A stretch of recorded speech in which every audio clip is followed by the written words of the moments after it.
Deus Ex Invisible War is the highly anticipated sequel to a game that's more than 3 years old now, and one that combined role-playing, first-person shooting, and stealth action, as well as a deep storyline with sort of a cyberpunk, gothic, grim, futuristic, dystopian vision that made for a very unique and interesting combination of elements. It's a game that many consider to be a classic, and even though the original Deus Ex definitely had some problems, it stands the test of time as this very innovative and bold game. There really hasn't been much quite like it ever since, until the sequel, of course.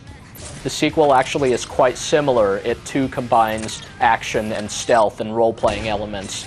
It's more accessible in some ways than the original game, but it is very much a direct sequel. It draws on your knowledge of the original game, and you may feel a bit left out if you haven't finished the original game prior to playing this one.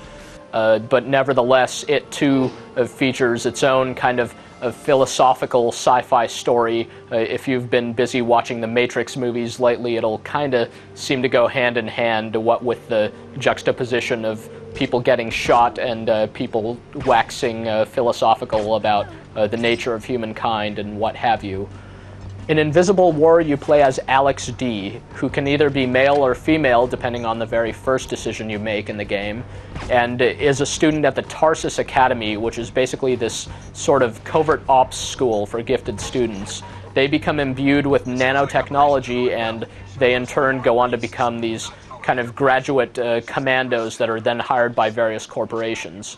What happens in the game's introductory cutscene is that Chicago, the city of Chicago, is pretty much destroyed in what seems to be an attack against the Tarsus Academy.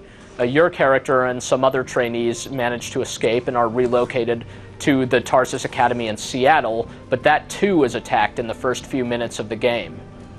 It seems that there's actually more than one organization that wants something from Tarsus and wants to get its hands on its student body, whether they're living or dead. So that's kind of the first interesting little dilemma that you need to figure out, and there are many other questions that quickly come up, and you'll soon learn to be mistrustful of basically every single person you meet in the game. Invisible War is also a shorter game than the original. It's just about 10 or 15 hours on the first playthrough, but you're never going to see it all the first time, because the key to this game, much like the original, is that you're constantly making decisions. You're siding with one side or another, and you'll often have these mutually exclusive goals where you can either do one thing or the other, help one party or its competitor, so you can't help both. Everything is pretty much gray in Invisible War. There's really no right or wrong in this game, and that's something that's both interesting and also slightly problematic in some ways. One issue with the original Deus Ex that also holds true of Invisible War is that the characters in this game just seem rather two-dimensional and flat. You really don't have much of a sense of their motivations. They all kind of want something from you, and you can pretty much wantonly go around killing people without much in the way of repercussions, so it's hard to really feel too attached to any of the organizations you're working for, especially since they're all pretty creepy and you won't have much knowledge of what their true motivations are until much later. So you'll end up having to make choices just based on your gut feeling, or maybe even arbitrarily in some cases. The manual for Invisible War sort of flaunts that deadly force really isn't a requirement at any point in Deus Ex. That means theoretically you could go through this entire game without killing anyone, maybe without even engaging in too many confrontations at all. It's true, stealth is an option. You can kind of lurk in shadows, you can equip your character with certain special abilities that make him or her invisible and skulk around that way. However, in practice, there really is a pretty clear-cut path of least resistance through Deus Ex Invisible War, and that involves killing lots and lots of people. Pretty early on, you can get yourself a sniper rifle, and using that, you can shoot people in the head and they die instantly. The AI in this game is quite simply terrible, if not outright missing in some cases, so enemies really won't put up much of a fight. You won't have the odds stacked against you too high either. You'll only be facing, maybe several enemies at a time. So it's really just quite easy to take out anyone who's standing in your way, and why would you bother to sneak past them when there's such an easier option to take? I mean, you can make the game artificially more difficult on yourself if you really want, but there's no real reward for doing so. Again, the morality of the game is very, very gray, so you won't be judged or penalized in any way for killing people. In fact, you'll even be rewarded for it, because you'll get their weapons and, you know, be able to fling their bodies around and do other kinds of things like that.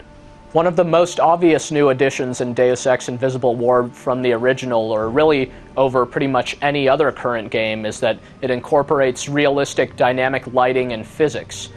This manifests itself in some pretty moody and atmospheric looking environments, but it's also got some problems in the implementation. Specifically, you can pick up and toss around and bump into just about any object in the environment, and anything that isn't bolted down you can pick up and lug around and toss and stuff. The problem is, in practice, it seems like all these things are either inflatable or made out of styrofoam, because they all just tend to kind of bounce around and flop around in a manner that isn't entirely realistic.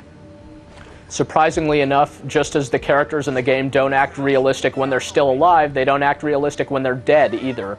You could pick them up and lug them around as though they were completely weightless and just toss them like they're crash test dummies or mannequins or something like that, and meanwhile other characters in the environment may react little or not at all to all the bizarre things you're doing. You could poke your sniper rifle right in people's faces, you could steal things from off their desks right in front of them, and they won't really pay it much mind or any mind at all. And again, the careful illusion that's created by some of the atmospheric lighting effects and some of the backstory sort of begins to collapse if you start messing around with the game too much, and yet the presence of these realistic physics seems to invite this sort of behavior.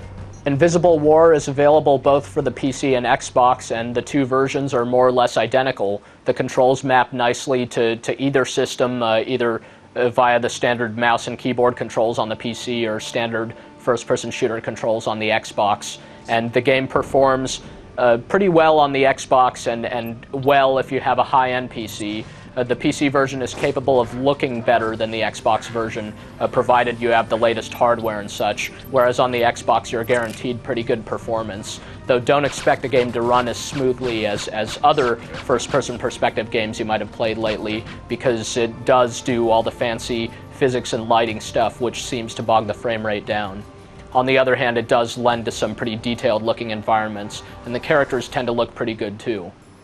You need to work with Invisible War to really enjoy it. Much like the previous game, you need to kind of open your mind up to some pretty wacky ideas as the plot begins to unfold, and you'll also need to look the other way past some pretty unsightly issues like the AI and some of the physics and things like that. Some of the loading times are a little lengthy too. So this game definitely has its weaknesses, but as well it has its significant strengths, and there's nothing quite like it out there apart from the original game. So if you're open to a rather unique and interesting gaming experience, then by all means give Deus Ex Invisible War a try.